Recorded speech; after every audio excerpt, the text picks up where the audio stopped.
யோஜிரோ, அம்மா சொல்லுங்க. நீ ஏன் அதிக பலசாலியா பிறந்தன்னு உனக்கு தெரியுமா?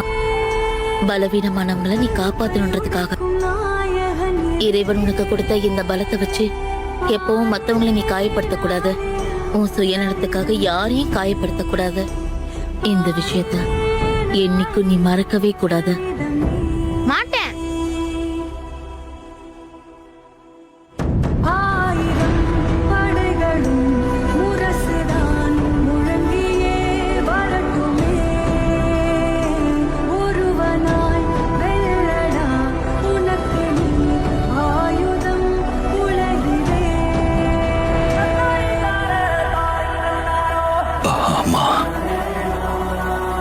நான் செஞ்சது சரி நீங்க நினைக்கிறீங்களா?